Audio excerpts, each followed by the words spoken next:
ذکر کیا جا رہا ہے کہ کون کون سے جانور حلال نہیں ہیں. تو فرمایا گیا کہ تمہارے لیے تمام مویشی جانور حلال ہے. یہاں اللہ تعالیٰ نے بہیمۃ الانعام کا لفظ استعمال کیا ہے. بہیمہ جو ہے یہ چوپائے کو کہتے ہیں, 4 پاؤں والے جانور کو کہتے ہیں, اور انعام جو ہے یہ اونٹ, گائے, بکری اور بھیڑ, ان چاروں کا جو نر اور مادہ ہوتا ہے اس کو انعام کہتے ہیں. چونکہ ان کی چال میں نرمی ہوتی ہے تو انعام نعومت سے بنا ہے, نعومت کے معنی نرمی, اس لیے ان کو انعام کہا جاتا ہے. تو ان کے علاوہ یعنی بہیمۃ الانعام کے علاوہ کچھ ایسے بھی جانور ہیں جو جنگلی ہوتے ہیں, وحشی ہوتے ہیں, لیکن وہ جائز ہیں, جیسے ہرن ہے, نیل گائے ہے وغیرہ, جن کا شکار کیا جاتا ہے. تو اللہ تعالیٰ نے فرمایا کہ احلت لکم بہیمۃ الانعام, تمہارے لیے حلال کیے گئے ہیں مویشی جانور, الا ما یتلا علیکم, سوائے ان جانوروں کے جو تم کو پڑھ کر کے سنائے جائیں گے. ان کا ذکر سورہ مائدہ کی آگے کی آیتوں میں ہو رہا ہے. سورہ مائدہ میں اللہ تعالیٰ نے جو تفصیلات بیان کی, ان کے علاوہ حدیث سے یہ ثابت ہوتا ہے کہ وہ جانور جو اپنے ناخن سے شکار کرتا ہے یا جو اپنے نوکیلے دانتوں کے ذریعے جو درندے شکار کرتے ہیں, تو یہ 2 قسم کے جانور اور درندے یہ حرام ہیں. چنانچہ عبداللہ ابن عباس رضی اللہ تعالیٰ عنہ کی حدیث ہے, کہتے ہیں کہ اللہ کے رسول صلی اللہ علیہ وسلم نے نہا عن کل ذی ناب من السباع وعن کل ذی مخلب من الطیر, کہ درندوں میں سے ہر اس درندے سے آپ نے یعنی منع کیا, اس کو حرام قرار دیا جو ذی ناب ہو, جو اپنے نوکیلے دانتوں سے شکار کرتا ہو, اپنے شکار کو پھاڑتا ہو, چرتا ہو. وعن کل ذی مخلب من الطیر, اور ہر اس پرندے سے آپ نے منع کیا جو ذی مخلب ہو, جو اپنے ناخن سے شکار کو دبوچتا ہے اور حملہ کرتا ہے, جیسے چیل وغیرہ ہے, تو یہ جائز نہیں ہے. اس کے بعد اللہ نے فرمایا کہ غیر محل الصید وانتم حرم, احرام کی حالت میں تم شکار کو حلال کرنے والے مت بنو. احرام کی حالت میں تمہارے لیے شکار کرنا حرام ہے, یعنی خشکی کا شکار. سمندر کی مچھلیاں وغیرہ احرام کی حالت میں پکڑی جا سکتی ہیں, لیکن خشکی کا جو شکار ہے وہ حرام ہے. ان اللہ یحکم ما یرید, بے شک اللہ تعالی جو چاہتا ہے فیصلہ کرتا ہے. یا ایھا الذین آمنوا لا تحلوا شعائر اللہ ولا الشہر الحرام ولا الہدی ولا القلائد ولا آمین البیت الحرام یبتغون فضلا من ربہم ورضوانا. اے ایمان والو, اللہ تعالیٰ کے شعائر کی بے حرمتی نہ کرو. شعائر یہ شعیرہ کی جمع ہے, یعنی اللہ تعالیٰ نے جن چیزوں کی عظمت والا جن چیزوں کو قرار دیا ہے ان کا احترام کرو, ان کی بے حرمتی نہ کرو. بعض علماء کہتے ہیں کہ یہاں یہ لفظ اپنے عام معنی میں ہے, یعنی وہ تمام چیزیں اس لفظ کے اندر شامل ہیں جو اللہ تعالیٰ نے جن کو دین کا شعار قرار دیا ہو, جن کی اللہ تعالیٰ نے تعظیم کرنے کا حکم دیا ہو. اور بعض علماء کہتے ہیں کہ یہاں شاعر سے مراد حج اور عمرہ کے جو مناسک ہیں, جو ارکان ہیں, جو حج اور عمرہ کی جو ایکٹیویٹیز ہیں, ان کی بے حرمتی نہ کرو. ولا الشہر الحرام, اور حرمت والے مہینوں کی بھی بے حرمتی مت کرو. حرمت والے مہینے کون سے ہیں؟ سال کے 12 مہینوں میں 4 مہینے حرمت والے ہیں, ذی القعدہ, ذی الحجہ اور محرم, یہ 3 کنٹینیو ہیں, اور ایک جو ہے شعبان کے پہلے جو مہینہ آتا ہے رجب کا. یہ ٹوٹل 4 مہینے حرمت والے مہینے ہیں. ان مہینوں میں قتل و غارت گری اور جنگ وغیرہ سے, خون خرابے سے خاص طور سے روکا گیا ہے, ان کی بے حرمتی مت کرو. ولا الہدی ولا القلائد, اور نہ ہی ہدی کے جانور کی تم بے حرمتی کرو. ہدی کہتے ہیں اس جانور کو جو قربانی کے مقصد سے حرم میں لے کے جایا جا رہا ہو. ولا القلائد, اور نہ ہی ان جانوروں کی بے حرمتی کرو جن کے گلے میں پٹا ڈالا گیا ہو, یعنی یہ بھی مزید تاکید کے طور پر یہ آیا ہے. ہدی کا جو جانور ہوتا تھا قربانی کا, اسی کے گلے میں پٹا ڈالا جاتا تھا. ولا آمین البیت الحرام, اور نہ ان لوگوں کی بے حرمتی کرو جو بیت اللہ کا, بیت حرام کا قصد کر کے جا رہے ہوں, حج کے مقصد سے جا رہے ہوں, عمرہ کے مقصد سے جا رہے ہوں, طواف کے لیے جا رہے ہوں. یبتغون فضلا من ربہم ورضوانا, جو اللہ تعالیٰ کے فضل اور اس کی رضا کے طالب ہوں, اللہ تعالیٰ کے فضل اور اس کی رضا چاہتے ہوں, اور اس مقصد کے لیے وہ اللہ کے گھر کی طرف جا رہے ہیں, ان کی قطعاً تم بے حرمتی نہ کرو. وَإِذَا حَلَلْتُمْ فَاسْتَادُوا, اور جب تم حلال ہو جاؤ یعنی احرام اتار دو, فَاسْتَادُوا, تو اب تم شکار کر سکتے ہو. وَلَا يَجْرِمَنَّكُمْ شَنَآنُ قَوْمٍ عَنْ صَدُّوكُمْ عَنِ الْمَسْجِدِ الْحَرَامِ, اور اگر کسی قوم نے تم کو مسجد حرام میں جانے سے روکا تھا تو ان کی دشمنی تم کو اس بات پر آمادہ نہ کرے، اس بات پر نہ ابھارے ان تعتدو کہ تم حد سے تجاوز کرو. یعنی یہاں مراد مکہ کے مشرکین ہیں جنہوں نے سن 6 ہجری میں مسلمانوں کو بیت اللہ جانے سے روکا تھا اور عمرہ کرنے سے روکا تھا. تو کہا کہ ان کا روکنا غلط تھا، مگر ان کے اس روکنے کی وجہ سے تم ان کی دشمنی میں اتنے اندھے بن جاؤ کہ تم حد سے تجاوز کرو، ظلم و زیادتی کرو، اس بات کی تمہیں اجازت نہیں ہے.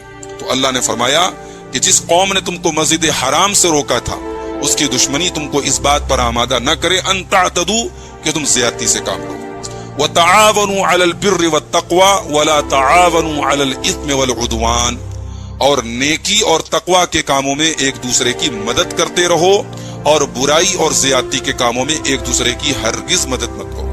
یہ بڑا پیارا اصول بتایا اللہ تعالیٰ نے، جو مسلمان کو قدم قدم پہ یہ اصول جو ہے کام آتا ہے کہ نیکی اور تقوی کے کاموں میں ایک دوسرے کا سپورٹ کرنا ہے، ایک دوسرے کی مدد کرنی ہے، اور گناہ کے کام میں اور زیادتی کے کام میں کسی کا سپورٹ نہیں کرنا ہے. واتقوا اللہ، اور اللہ سے ڈرتے رہو. ان اللہ شدید العقاب، بے شک اللہ تعالیٰ سخت سزا دینے والا ہے. اب اس کے بعد ان جانوروں کی تفصیل اللہ تعالیٰ نے بیان کی جو حرام ہے. فرمایا حرمت علیکم المیتۃ والدم ولحم الخنزیر وما اہل لغیر اللہ بہ، تمہارے اوپر حرام کیے گئے ہیں مردار جانور، والدم، اور خون، بہتا ہوا جو خون ہوتا ہے وہ بھی حرام ہے، ولحم الخنزیر، اور سور کا گوشت بھی تمہارے لیے حرام ہے، وما اہل لغیر اللہ بہ، اور جس پر اللہ کے سوا دوسرے کا نام پکارا جائے اس جانور کو یا اس سامان کو بھی کھانا تمہارے لیے جائز نہیں ہے. والمنخنقۃ، اور وہ جانور جو گلا گھونٹ کر کے جس کو مارا گیا ہو یا کسی وجہ سے وہ گلا گھٹ کر کے مر گیا ہو اس جانور کو بھی تمہارے اوپر حرام کیا گیا ہے. والموقودۃ، اور جو جانور کسی قسم کی ضرب سے، کسی قسم کی چوٹ سے مرا ہو اس کا بھی کھانا تمہارے لیے حرام ہے. والمتردیۃ، اور جو جانور کسی اونچائی سے گر کر کے مرا ہو وہ بھی تمہارے لیے حرام ہے. والنطیحۃ، اور جو جانور سینگ سے مرا ہو، کسی دوسرے جانور نے اس کو سینگ مار دی اور وہ مر گیا، اس کو بھی تمہارے لیے کھانا حلال نہیں ہے. وما اکل السبع، اور وہ جانور جسے کسی درندے نے کھایا ہو، جسے درندوں نے کھایا ہو وہ بھی تمہارے لیے حلال نہیں ہے. الا ما زکیتم، مگر ہاں اگر تم جس جانور کو ذبح کر لو تو وہ تمہارے لیے حلال ہے. یعنی جتنے یہ کنڈیشن بتائی گئی کہ گر کر کے، گلا گھونٹ کر کے، کسی چوٹ کے ذریعے، کسی کی سینگ کے ذریعے اگر جانور زخمی ہو گیا اور مرنے کے قریب ہے، لیکن اگر زندگی کی حالت میں ہمیں مل گیا اور ہم نے بسم اللہ پڑھ کر کے اس کو ذبح کر لیا تو اس کا کھانا ہمارے لیے حلال ہے. لیکن یہ بات یاد رہے کہ ذبح کا صحیح طریقہ بسم اللہ پڑھ کر کے کسی تیز دھاردار چیز سے اس کے گلے کو اس طریقے سے کاٹا جائے کہ اس کی رگیں کٹ جائیں، تب وہ صحیح طریقے سے وہ ذبح مانا جائے گا اور اس کا کھانا ہمارے لیے حلال ہوگا. اس کے بعد فرمایا وما ذبح علی النصب، اور وہ جانور بھی تمہارے لیے حرام ہیں جو آستانوں پر، نصب کے اوپر جن کو ذبح کیا گیا. نصب جو ہے یہ مشرکین جو ہوتے تھے یہ اپنے بتوں کے قریب کچھ جگہ، اسپیسیفک کوئی جگہ بناتے تھے جہاں وہ اپنے مشرکین کے نام پہ جو وہ نظر مانتے تھے ان جانوروں کو وہ ذبح کر دیتے، تو انہیں نصب یا انصاب کہا جاتا تھا. تو اللہ تعالیٰ نے کہا کہ ان آستانوں پر جو جانور ذبح کیے جا رہے ہیں وہ حرام ہے. جیسے آج بہت سارے اللہ کے نیک بندوں کی قبروں اور ان کے درگاہوں پر بھی ان کی خوشنودی، جو انسان اللہ کو پیارا ہو چکا ہے اس کو راضی کرنے کے نام پہ مرغا اور بکرا وغیرہ ذبح ہو رہا ہے، اس کا بھی حکم وہی ہے جو ان مشرکین مکہ کے بتوں کے نام پر جو ذبح ہوتے تھے ان کا حکم ہے. تو فرمائے گا کہ وما ذبح علی النصب، اور وہ جانور بھی حرام ہے تمہارے لیے جو آستانوں کے اوپر ذبح کیے گئے ہوں. وان تستقسموا بالازلام، اور یہ بھی حرام ہے تمہارے لیے کہ تم تیروں کے ذریعے استقسام کرو. استقسام کا دو مطلب ہے، ایک مطلب ہے تقسیم کرو. تو وہ کیا کرتے تھے کہ کچھ تیر وہ بنا کر کے رکھتے تھے اور ان تیروں کے ذریعے وہ اپنے نظر والے جانوروں کو جوا کے طور پہ استعمال کرتے تھے کہ جس کا نام آیا اس کو وہ جانور دے دیتے تھے، جس کا نام نہیں آیا اس کو نہیں دیتے، کسی کو دیتے تھے کسی کو محروم کرتے تھے. تو تیروں کے ذریعے وہ جوا کھیلتے تھے. اور استقسام کا دوسرا معنی ہے قسمت معلوم کرنا. تو ان کے پاس کچھ تیر ہوتے تھے جس کے ذریعے وہ فال نکالتے تھے کوئی کام کرنے کے پہلے. ایک تیر پہ لکھا رہتا تھا افعل، یہ کام کرو، ایک پر لکھا رہتا تھا لا تفعل، یہ کام مت کرو، اور ایک پر کچھ نہیں لکھا رہتا تھا. تو اگر وہ کام کرنے کے پہلے وہ تیروں کو نکالتے تھے، اگر افعل والا نکلتا تھا تو کام کرتے تھے، لا تفعل والا نکلتا تھا تو نہیں کرتے تھے، اور اگر وہ والا تیر نکلتا تھا تو کچھ نہیں لکھا ہے تو پھر وہ ایک مرتبہ اور فعل نکالتے تھے۔ تو چونکہ یہ بھی یعنی کوہانت کی ایک قسم ہے، اور کاہن کے پاس جانا اور وہ لوگ جو غیب بتانے کا دعویٰ کرتے ہیں تو ان کے پاس جانے کے جیسی یہ چیز بھی ہے، اس لیے اللہ تعالیٰ نے اس کو بھی حرام قرار دیا۔ فرمایا وَأَن تَسْتَقْسِمُوا بِالْأَزْلَامِ، تیروں کے ذریعے تم قسمت کا حال معلوم کرو، یہ تمہارے لیے حلال نہیں ہے۔ ذَلِكُمْ فِسْق، یہ سارے کے سارے کام فسق ہیں، گناہ کے کام ہیں۔ الْيَوْمَ يَئِسَ الَّذِينَ كَفَرُوا مِن دِينِكُمْ، آج کافر تمہارے دین سے مایوس ہو چکے ہیں۔ فَلَا تَخْشَوْهُمْ وَاخْشَوْنِي، تو تم ان سے نہ ڈرو اور مجھ سے ڈرو۔ الْيَوْمَ أَكْمَلْتُ لَكُمْ دِينَكُمْ، آج میں نے تمہارے لیے تمہارے دین کو مکمل کر دیا۔ وَأَتْمَمْتُ عَلَيْكُمْ نِعْمَتِي، اور میں نے اپنی نعمتیں تم پر بھرپور کر دی، تمام کر دی۔ وَرَضِيتُ لَكُمُ الْإِسْلَامَ دِينًا، اور اسلام کو بطور دین میں نے تمہارے لیے چن لیا اور پسند کر لیا۔ فَمَنِ اضْطُرَّ فِي مَخْمَصَةٍ غَيْرَ مُتَجَانِفٍ لِإِثْمٍ فَإِنَّ اللَّهَ غَفُورٌ رَحِيمٌ، تو جو شخص مجبور ہو جائے بھوک کی شدت کی وجہ سے تو اس کے لیے اجازت ہے۔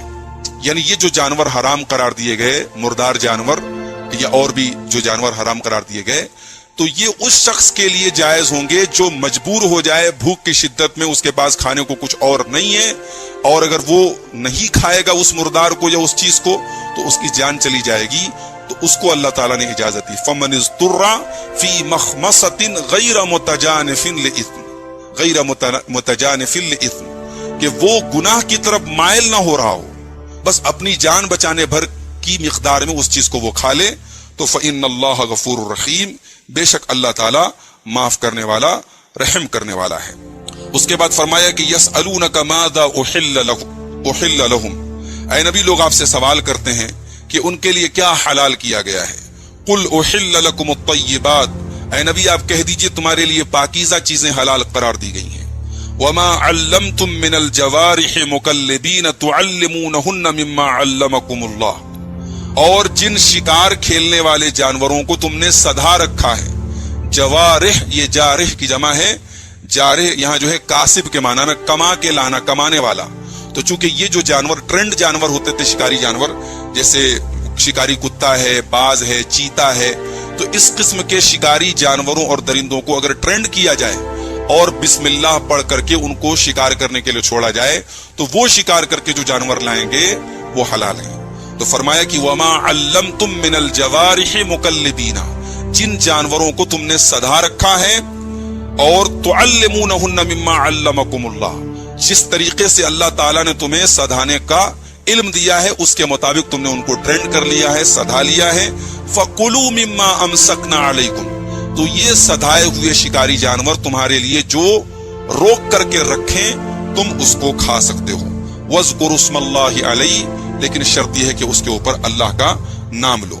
تو جو سدھائے ہوئے ٹرینڈ جو شکاری جانور ہوتے ہیں ان کا شکار کیا ہوا جانور کا گوشت کھانا دو شرطوں کے ساتھ حلال ہے۔ پہلی شرط یہ ہے کہ ان کو بسم اللہ پڑھ کر کے چھوڑا گیا ہو، شکار کے لیے جب ہم چھوڑیں تو بسم اللہ پڑھ کے چھوڑیں۔ اور دوسری شرط یہ ہے کہ شکاری جانور جو ہے وہ شکار کرنے کے بعد اسے مالک کے لیے چھوڑ دے اور اس کا انتظار کرے، خود نہ کھائے۔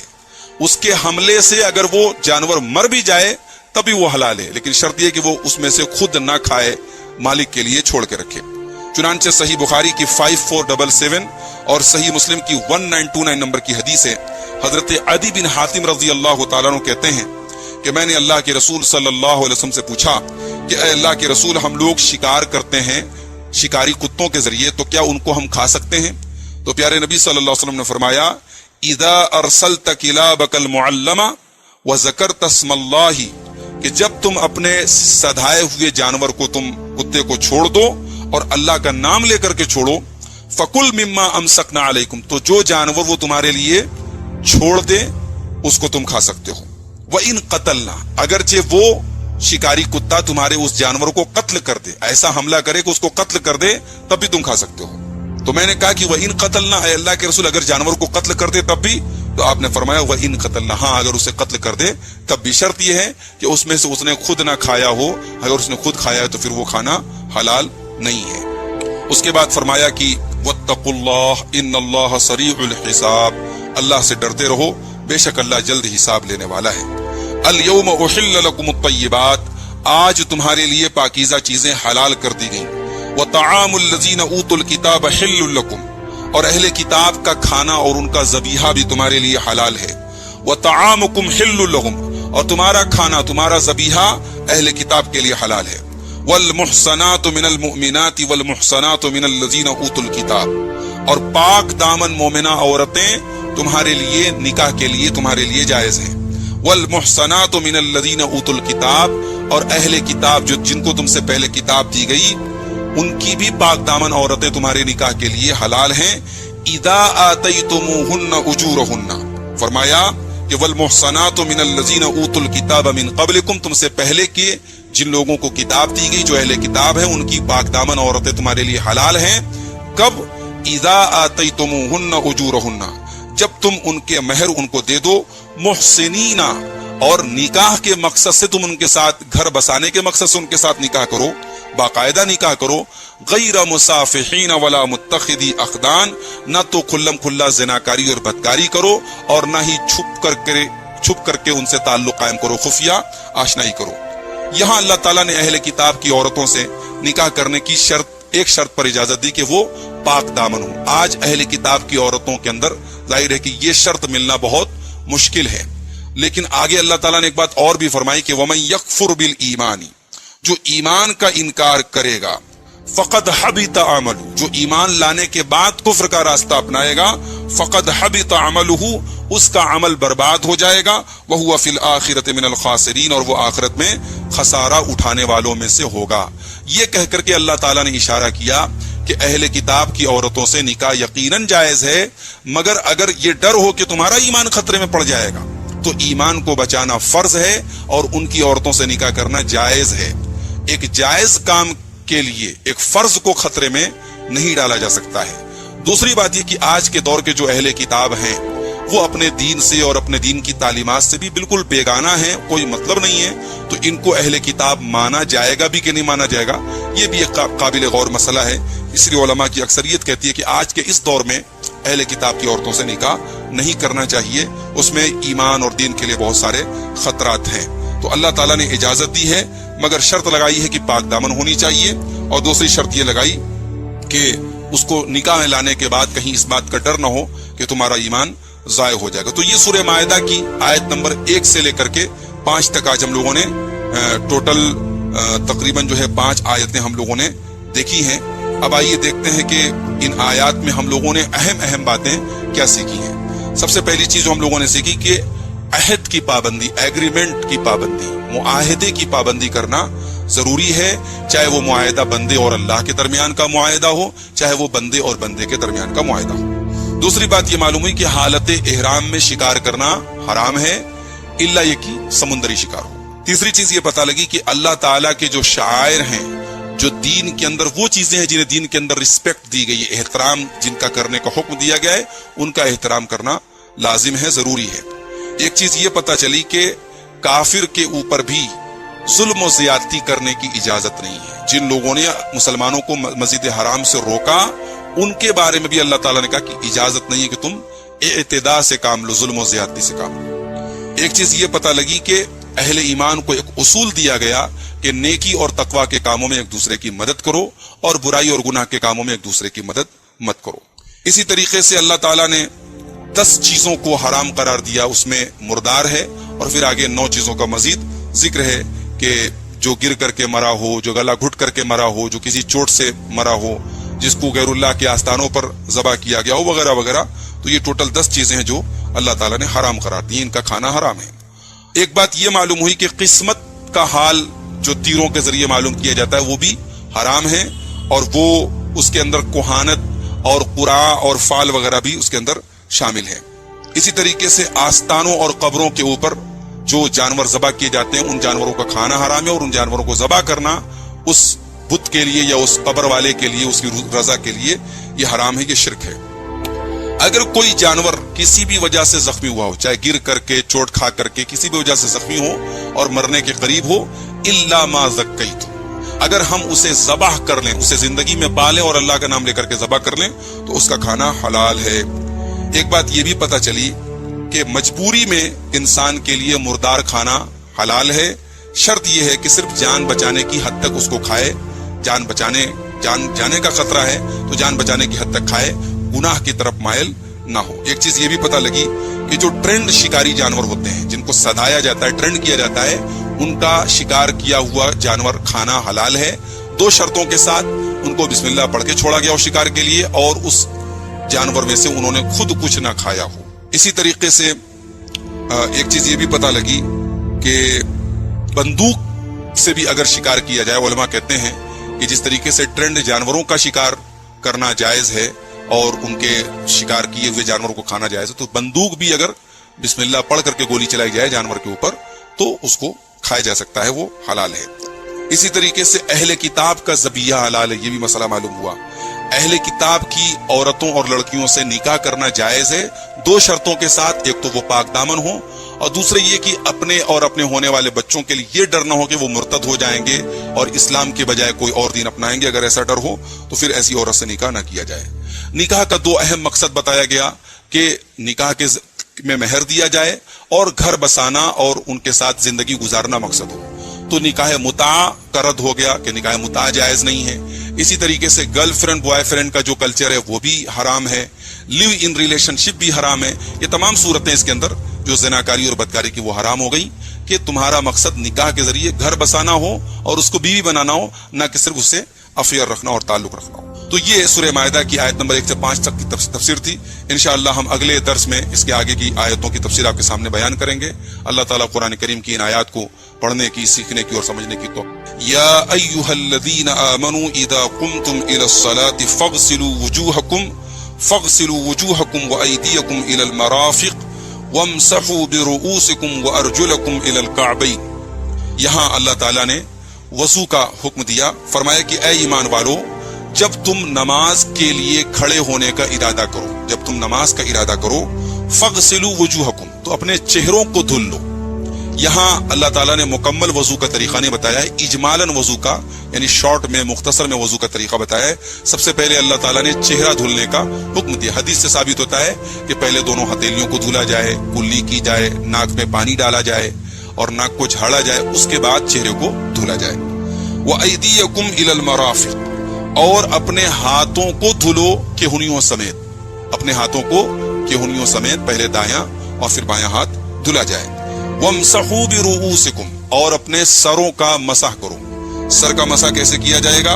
حدیث سے ثابت ہے کہ اللہ کے رسول صلی اللہ علیہ وسلم نے بدأ بمقدم رأسہ، اپنے سر کے اگلے حصے سے آپ نے شروع کیا، حتی ذهب بهما الى قفا، یہاں تک کہ اپنی یہ پیچھے کا جو حصہ ہے گدی تک لے کر کے گئے، ثم ردہما الى المکان الذی بدأ منہ، پھر واپس لے کر کے جہاں سے شروع کیا تھا وہاں لے کر کے آئے۔ تو اس طریقے سے پورے سر کا ایک مرتبہ مسح کیا جائے گا۔ یہ صحیح بخاری کی 185 اور صحیح مسلم کی 235 نمبر کی حدیث سے یہ چیز ثابت ہے۔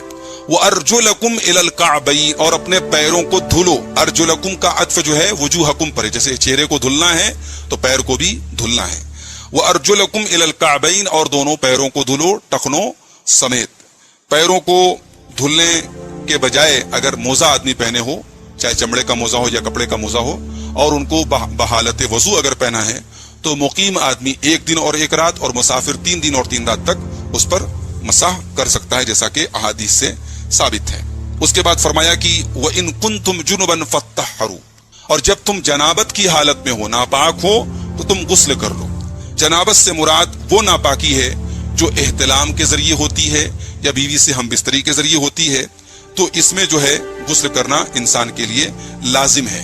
اور حیض اور نفاس کا خون جب عورتوں کو بند ہو جائے اور وہ یعنی اس سے پاک ہو جائیں تو اس موقع پر بھی ان کے اوپر غسل واجب ہوتا ہے۔ تو اللہ تعالیٰ نے کہا کہ جب تم حالت جنابت میں ہو فَاتَّحَّرُوا، تو غسل کر لیا کرو۔ وَإِن كُنتُم مَّرْضَىٰ أَوْ عَلَىٰ سَفَرٍ أَوْ جَاءَ أَحَدٌ مِّنكُم مِّنَ الْغَائِطِ أَوْ لَامَسْتُمُ النِّسَاءَ فَلَمْ تَجِدُوا مَاءً فَتَيَمَّمُوا صَعِيدًا طَيِّبًا، اور اگر تم بیمار ہو یا سفر کی حالت میں ہو یا تم میں سے کوئی قضائے حاجت سے، پاخانہ وغیرہ کی حاجت سے آیا ہے، او لامستم النساء، یا تم نے اپنی عورتوں سے جمع کیا ہے، ان سے ملے ہو، ان سے صحبت کی ہے، فلم تجدوا ماء، اور تمہیں پانی نہ ملے، فتیمموا صعیدا طیبا، تو تم پاک مٹی سے تیمم کر لو، فامسحوا بوجوہکم وایدیکم منہ، تو اس مٹی کے ذریعے اپنے چہرے پر پھیر لو اور اپنے ہاتھوں پر اس میں سے پھیر لو۔ تیمم کا طریقہ پیچھے ہم سورہ نساء کی آیت نمبر 43 کی تفسیر میں بتا چکے ہیں۔ اللہ کے رسول صلی اللہ علیہ وسلم ایک مرتبہ ایک سفر سے آپ لوٹ رہے تھے، تو راستے میں بیدا نام کی ایک جگہ پر حضرت عائشہ کا ہار گم ہو گیا، اور پھر اسی وجہ سے وہاں صحابہ کو رکنا پڑا، اور صبح فجر کے وقت پانی نہیں تھا کہ وضو کریں، تو اس موقع پر صحابہ پریشان ہوئے، تو اللہ تعالیٰ نے تیمم کی آیت نازل کی۔ اس موقع پر حضرت اسید ابن حضیر رضی اللہ تعالیٰ عنہ نے کہا تھا حضرت عائشہ کے بارے میں کہ ما ہی باول برکتکم یا آل ابی بکر، اے ابو بکر کے گھر والوں، یہ تمہاری پہلی برکت نہیں ہے، یعنی پہلے بھی تمہاری وجہ سے امت کو آسانیاں اور امت کو فائدے ملے۔ یہ صحیح بخاری کی 334 اور صحیح مسلم کی 367 نمبر کی حدیث ہے۔ تو اللہ نے فرمایا کہ جب یہ حالات ہوں تو تم پاک مٹی سے تیمم کر لو اور اس کو اپنے چہرے پر اور اپنے ہاتھ پر پھیر لو۔ ما یرید اللہ لیجعل علیکم من حرج، اللہ تبارک و تعالی تمہیں تنگی میں ڈالنا نہیں چاہتا ہے، اللہ تعالیٰ تمہیں تنگی میں ڈالنا، تمہیں پریشانی میں ڈالنا نہیں چاہتا ہے، ولیکن یرید لیطہرکم ولیتم نعمتہ علیکم، بلکہ اللہ تعالیٰ تمہیں پاک کرنا چاہتا ہے اور اپنی نعمت تم پر تمام کرنا چاہتا ہے، لعلکم تشکرون، تاکہ تم اللہ تعالیٰ کے شکر گزار بندے بنو۔ واذکروا نعمت اللہ علیکم، اور یاد کرو اللہ تعالیٰ کی نعمت کو جو اس نے تمہارے اوپر نازل کی، ومیثاقہ الذی واثقکم بہ، اور اس کے عہد و پیمان کو یاد کرو جو اس نے تمہارے ساتھ کیا ہے، اذ قلتم سمعنا واطعنا، جبکہ تم نے کہا تھا اللہ تعالیٰ سے عہد و پیمان کرتے وقت ہم نے سنا اور ہم نے مان لیا، واتقوا اللہ، اور اللہ سے ڈرتے رہو، ان اللہ علیم بذات الصدور، بے شک اللہ تعالیٰ سینوں کے اندر کی یعنی دل کی باتوں کو بھی جانتا ہے۔ یا ایھا الذین آمنوا کونوا قوامین للہ شہداء بالقسط، اے ایمان والو اللہ تعالیٰ کے لیے حق پر قائم رہنے والے بن جاؤ، حق ہمیشہ حق پر قائم رہو، شہداء بالقسط، اور انصاف کی گواہی دینے والے بن جاؤ۔ انصاف کی گواہی کی شریعت میں بڑی اہمیت ہے، نا انصافی کی بات پر پیارے نبی صلی اللہ علیہ وسلم نے گواہی دینے سے منع کر دیا۔ حضرت بشیر رضی اللہ تعالیٰ عنہ اللہ کے رسول کے پاس آئے اور کہا کہ اے اللہ کے رسول، میں اپنے بیٹے نعمان کو فلاں فلاں پراپرٹی دینا چاہتا ہوں، فلاں باغ دینا چاہتا ہوں۔ پیارے نبی صلی اللہ علیہ وسلم نے پوچھا کہ الک ولد سوا ہو، کیا آپ کے اور بھی بچے ہیں؟ کہا کہ ہاں۔ کیا آپ نے سب کو دیا ہے؟ کہا نہیں دیا ہے۔ تو اللہ کے نبی صلی اللہ علیہ وسلم نے فرمایا لا اشہد علی جور، میں اس ظلم کے اوپر گواہی نہیں دے سکتا۔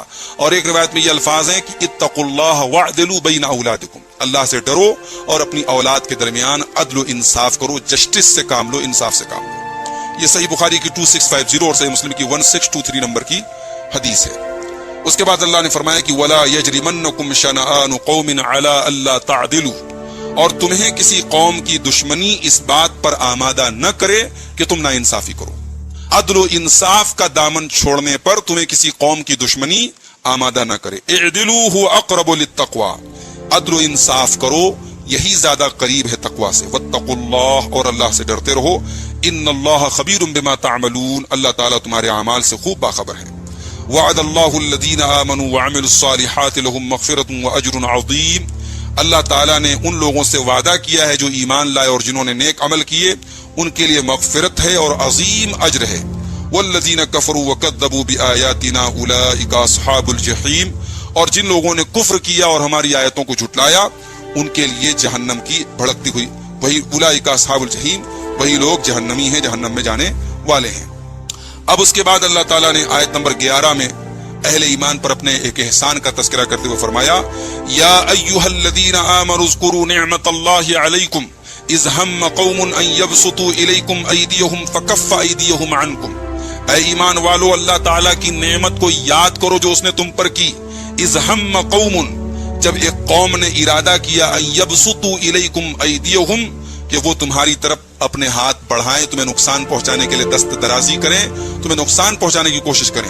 فکف ایدیہم عنکم، تو اللہ تعالیٰ نے ان کے ہاتھوں کو تم سے روک دیا، تم تک پہنچنے نہیں دیا۔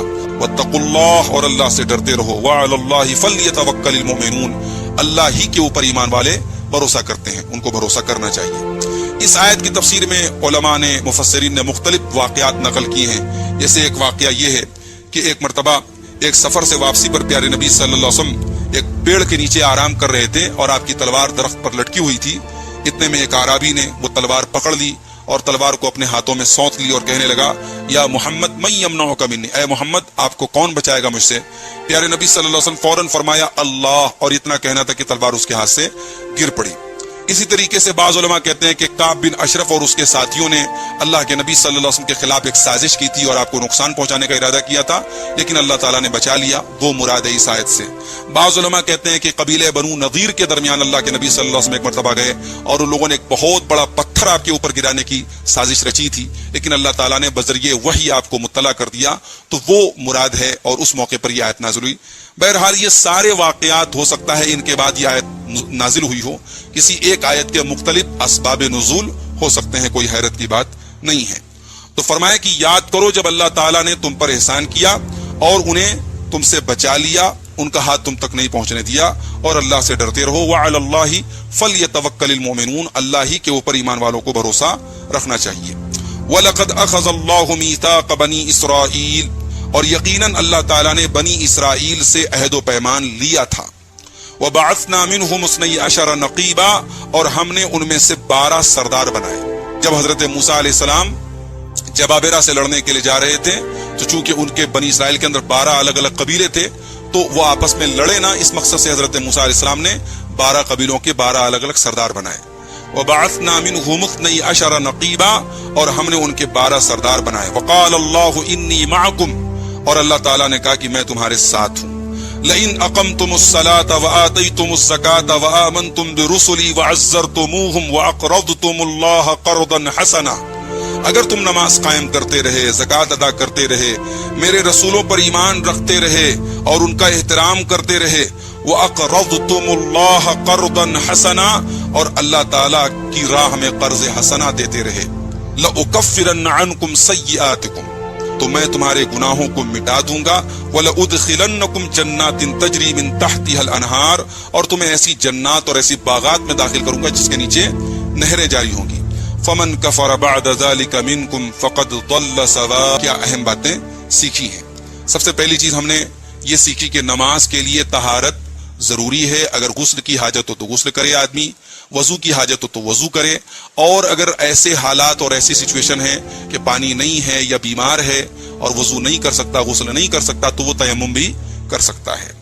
ایک چیز یہ پتہ چلی کہ اللہ تعالیٰ نے ہمارے دین میں بڑی آسانیاں رکھی ہیں، اور انہی آسانیوں میں سے ایک آسانی یہ ہے کہ اللہ تعالیٰ نے تیمم کی رخصت بھی ہمیں عطا فرمائی ہے. ایک چیز یہ معلوم ہوئی کہ عہد و میثاق کی اللہ تعالیٰ کی بڑی اہمیت ہے، اور سورہ مائدہ کے شروع سے لے کر کے بار بار اللہ تعالیٰ عہد و پیمان کو پورا کرنے اور انہیں نبھانے کا حکم. السبیل، اور جو اس کے بعد کفر کا راستہ اپنائے گا، انکار کرے گا، تو وہ سیدھی راہ سے بھٹک گیا، گمراہ ہو گیا. فَبِمَا نَقْضِهِمْ مِيثَاقَهُمْ، لیکن ان یہودیوں نے چونکہ اپنے عہد و میثاق کو توڑ دیا، اس ایگریمنٹ کو توڑ دیا، لعناہم، تو ہم نے ان کے اوپر لعنت کی. یہودیوں نے اللہ تعالیٰ سے جو بھی عہد و پیمان کیا تھا، ان تمام عہد و پیمان کو انہوں نے توڑ دیا، تو اللہ تعالیٰ نے ان کے اوپر لعنت کی. اور جب لعنت کی تو پھر کیا ان کا انجام ہوا؟ وَجَعَلْنَا قُلُوبَهُمْ قَاسِيَةً، ان کے دل سخت ہو گئے. اللہ تعالیٰ یعنی دل کو سخت بنا دی، یہ بھی بہت بڑی سزا ہوتی ہے بندے کے لیے. وَجَعَلْنَا قُلُوبَهُمْ قَاسِيَةً، ہم نے ان کے دلوں کو سخت بنا دیا. يُحَرِّفُونَ الْكَلِمَ عَن مَّوَاضِعِهِ، لعنت کا دوسرا جو اثر ہوا کہ وہ اللہ کے کلام میں تحریف کرنے لگے. يُحَرِّفُونَ الْكَلِمَ عَن مَّوَاضِعِهِ، اللہ کے کلام کو اس کی جگہوں سے بدلنے لگے، تحریف کرنے لگے. لفظی تحریف بھی کرنے لگے اپنی کتاب میں، اور معنوی تحریف تو کرتے ہی تھے. صحیح کے بجائے غلط معنی بتاتے تھے. جیسے آج امت محمدیہ میں بہت سارے علماء سو کا یہی کام ہے کہ وہ قرآن و سنت کی منمانی تعویلات اور تحریفات کے ذریعے اپنا الو سیدھا کرتے ہیں. تو یہ خصلت جو ہے یہ یہودیوں کی رہی ہے. یحرفون الکلم عن مواضعه، وہ کلمات کو، اللہ تعالیٰ کے کلام کو اس کی جگہوں سے بدل ڈالتے ہیں. یہ لعنت کا دوسرا اثر ان کے اوپر ظاہر ہوا. اور تیسرا اثر کیا ظاہر ہوا؟ وَنَسُوا حَظًّا مِّمَّا ذُكِّرُوا بِهِ، وَنَسُوا حَظًّا مِّمَّا ذُكِّرُوا بِهِ، اللہ تعالیٰ نے جو ان کو نصیحتیں کی تھی اس کا ایک بڑا حصہ انہوں نے بھلا دیا. انسان اپنے علم کے اوپر عمل نہ کرے، اس کو علم دیا گیا ہو لیکن اس علم کا اثر اس کے عمل سے ظاہر نہ ہو، بے عمل ہو جائے، یہ بھی اللہ تعالیٰ کا ایک عذاب ہے. وَنَسُوا حَظًّا مِّمَّا ذُكِّرُوا بِهِ،